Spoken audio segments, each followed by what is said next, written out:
बिस्मिल्लाहिर्रहमानिर्रहीम। एक बुज़ुर्ग की ये तहरीर लिखी हुई है जो मैं आपके सामने रखने लगा हूँ। एक बुज़ुर्ग जो कि अमेरिका के अंदर 93 इयर्स के एज जो कि गुजार रहे हैं, तो उन 93 इयर्स के अंदर एक मर्तबा उनकी जो हालत थी, जो सांस था, वो काफ़ी ज़्यादा ख़राब हो गया और जिसकी वजह से उन्हें हॉस्पिटल के अंदर लाया गया। हॉस्पिटल पे उन्हें फ़ौरन वेंटिलेटर्स पे रखा गया कि वेंटिलेटर्स क्या है। वेंटिलेटर्स पे रखा गया। जब वेंटिलेटर्स पे रखा गया तो कुछ देर गुजर जाने के बाद वो बुज़ुर्ग बिल्कुल ठीक हो गए और उनके वेंटिलेटर्स के उतरने के बाद वो सीधा काउंटर पे आते हैं और पूछते हैं कि कितने पैसे बने। अब वो कहता है कि आपके जो $300 बने हैं। अब उन्होंने अदा किए, अदा करने के बाद रोने लगे। अब अमला सारा इकट्ठा हो गया कि बुजुर्ग को क्या हो गया, पैसे देने के बाद रोने लग गए। और उन डॉक्टर हजरात ने पूछा कि आप क्यों रो रहे हैं, कि अगर आपके पास पैसे कम थे या कोई इशू था तो आप कह देते, हम आपसे पैसे ना लेते।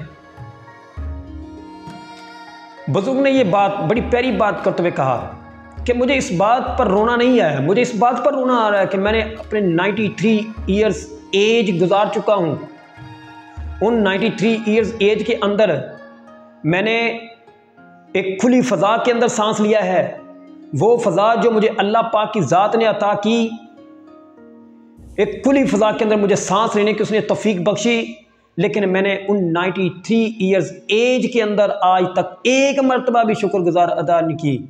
मैंने अल्लाह पाक की शुक्रगुजारी की नहीं, मैंने उसके एहसान के बदले उसकी इबादत की नहीं, मैंने एक मरतबा भी शुक्रगुजारी का लफ्ज़ नहीं दोहराया, ना ही की है। मैं इस बात पे रो रहा हूँ कि आज एक वेंटिलेटर्स पर आने के लिए मुझे $300 को देना पड़ा, लेकिन मैंने उस अल्लाह पाक की ज़ात के 93 इयर्स के एज गुजारी है। उसके दिए हुए पता नहीं मैंने कितने बार सांस लिया है और कितनी बार, तो मैंने उसकी तो शुक्रगुजारी आज तक नहीं की।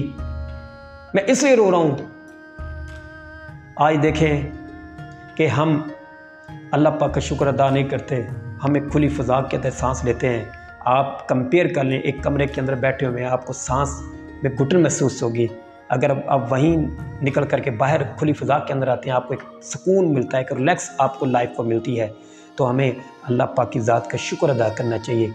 24 घंटे अल्लाह पाक का शुक्र अदा करना चाहिए। हमें दीन के साथ ज़्यादा से ज़्यादा अटैच रहना चाहिए। जो इंसान अल्लाह का हो जाता है फिर अल्लाह उसका हो जाता है, फिर कामयाबी के रास्ते खुद ब खुद खुलते जाते हैं। जब हम अल्लाह पाक की नता, हमें चाहिए अल्लाह की इबादत करना, उसके नबी के अहकामात को मानना, ये हमारा एक फ़र्ज़ बनता है या वालिन फ़र्ज़ है। हम अपने अल्लाह पाक के और अपने नबी करीम सल्लल्लाहु अलैहि वसल्लम के अहकामात की पैरवी करें तो दुनिया इससे ही बेहतर बन सकती है। जब हम नमाज को अपनी आंखों की ठंडक बना लेंगे, जब हम दीन की तरफ ज़्यादा से ज़्यादा रजू करेंगे, अल्लाह पाक को ज़्यादा से ज़्यादा पुकारेंगे, हमारी कोई भी जो हाजत है वो कभी भी रायगा नहीं होगी, वो ज़रूर अल्लाह पाक की ज़ात पूरी करेगा। अगर हम अल्लाह की ज़ात को पुकारेंगे तो अल्लाह की ज़ात कहती है मुझे पुकारो, एक बार पुकारोगे मैं आपकी पुकार का जवाब दूंगा। तो हमें पुकारना चाहिए, हमें तहज्जुद को अपनाना चाहिए। अल्लाह पाक मेरा और आपका हामी नसर हो।